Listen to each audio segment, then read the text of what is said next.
ډېره مننه فضل صاحب. یو ځل دې په دروغه په دې کلي باندې راشي، یو ځل دې په دروغه په دې کلي باندې راشي، که مونږ ورته نه کړل دا خپل زړونه پاڼې پاڼې بغیر د محبته که مې بل ټکي زده وي که ما دې راپسې شي قرآنونه پاڼې پاڼې.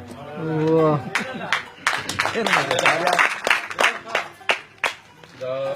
پروفیسر اقبال شاکر صاحب هم په دغې شعرونو د دغې شعرونو څښتن او ډېر قدردان مشر، ډېر خوږ مشر اقبال شاکر صاحب له بلنه ورکوم چې راشي او موږ ته خوندور شعرونه واوري. اقبال شاکر صاحب.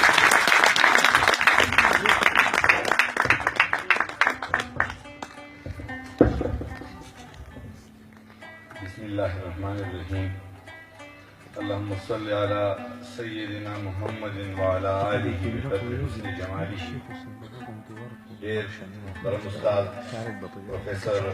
ډاکټر رباسین یوسفزی صاحب، نیازک خان او زما شاعرانو ملګرو او د سمې پښتنو او ماشومانو، السلام علیکم. د ټولو ناول زه فضلدار فضل صاحب ته او د هغوی کورنۍ ته په دې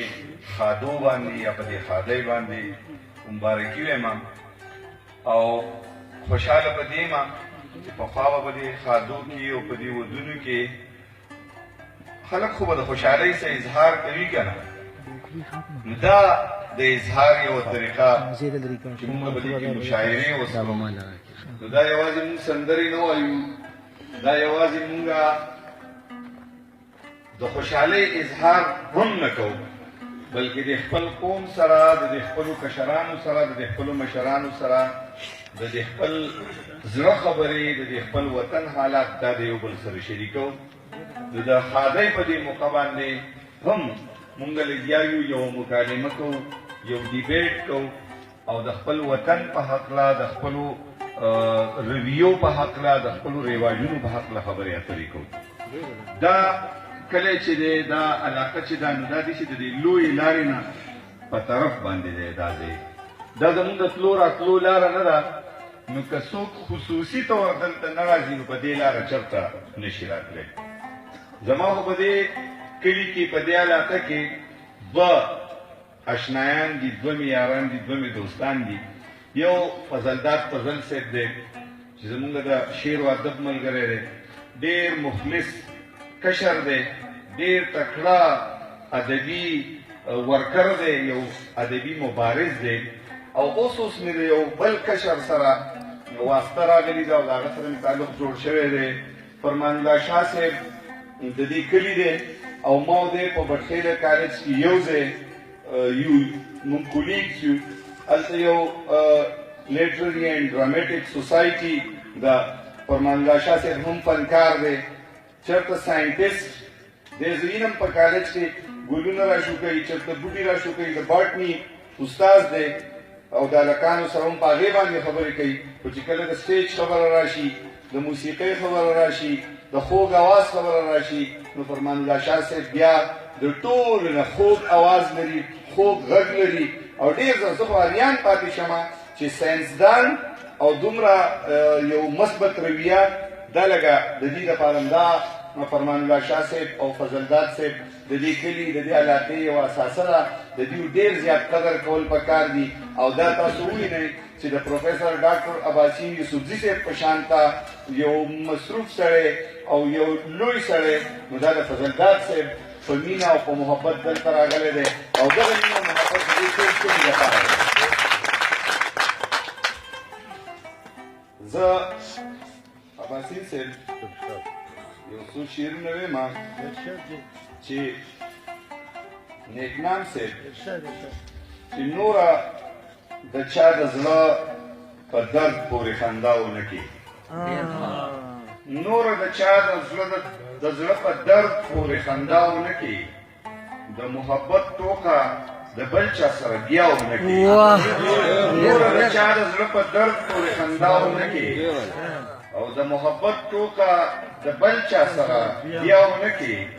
او ما خو پخوا د یو سړي نه صبر کړی و زړه، ما خو پخوا د یو سړي نه صبر کړی و زړه، زه به دا وکړم خو ته به ګورې دا ونه کړې ما خو پخوا دا وکړم خو ته به ګورې دا ونه کړې او ناصر امین صاحب ورورکې د رڼاګانو علامت به نه شي ورورکې د رڼاګانو علامت به نه شي چې په خپل ځان باندې اور بل نه کړي رڼا ونه کړي ورورکې د رڼاګانو علامت به نه شي چې په خپل ځان باندې اور بل نه کړي رڼا ونه کړي او بې د پښتو د کار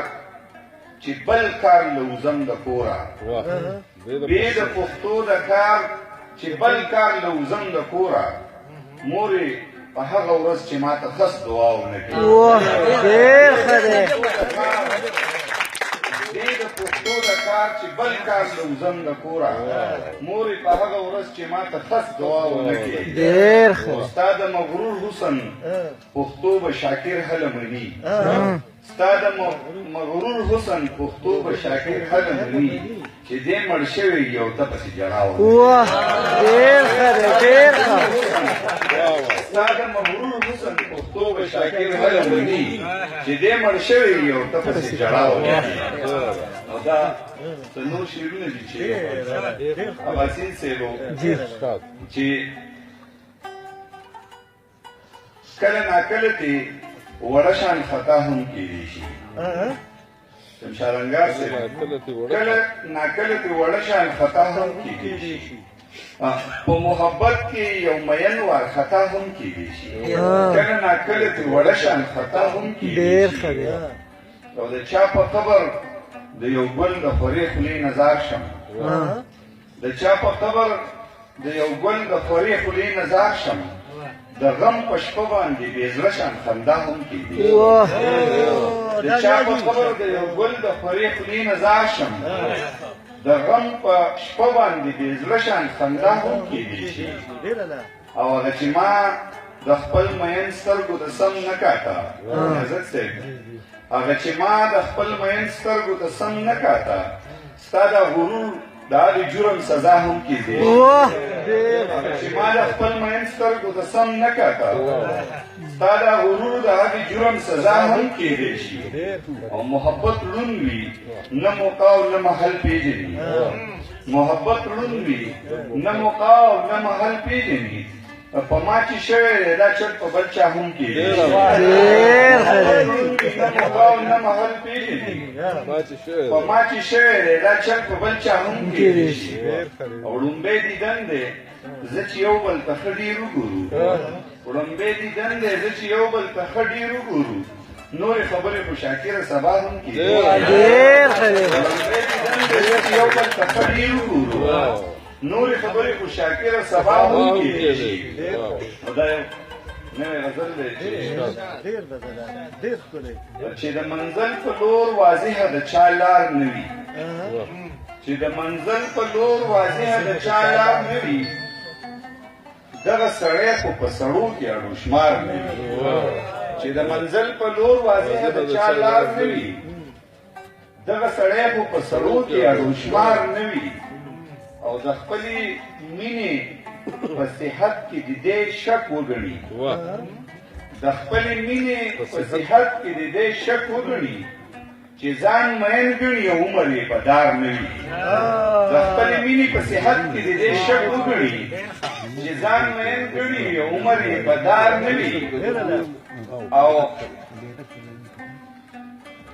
زمونږ د زړونو دروازې ورته پرانیستې پرتې زمونږ د زړونو دروازې ورته پرانیستې پرتې د محبت نه که څوک نور څه توزګار نه وي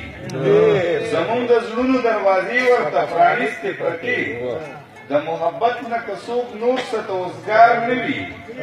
او د لیوني یوه خبره هم بېکاره نه وي د لیوني یوه خبره هم بېکاره نه وي د لیوني یو خبره هم د کار نه وي د لیوني یو خبره هم بېکاره نه وي د لیوني یو خبره هم د کار نه وي او اباسین صاحب دی به په بل چا اعتبار څنګه کوي ولې کوي دی به په بل چا اعتبار ولې کوي څنګه کوي د یو سړي چې په خپل ځان باندې اعتبار لري بل چا اعتبار ولې کوي دی به په بل چا اعتبار ولې کوي څنګه کوي د یو سړي چې په خپل ځان باندې اعتبار نه وي او شعر دی نیکنام صاحب چې ستا د نه راتللو یره مې په زړه کې نه وي چې ستا د نه راتللو یره مې په زړه کې نه وي په هغه ورځ باندې هېڅ خوند د انتظار نه وي چې ستا د نه راتللو یره مې په زړه کې نه وي په هغه ورځ باندې هېڅ خوند د انتظار نه وي او یو نیم سړی دی د شاکر په شان کمقل هم وي یو نیم سړی دی د شاکر په شان کمقل هم وي هر یو سړی د افلاطون په شان هوښیار نه وي یو نیم سړی دی د شاکر په شان کمقل هم وي هر یو سړی د افلاطون په شان هوښیار نه وي ډېره زیاته مننه دا کار مې ځان کړی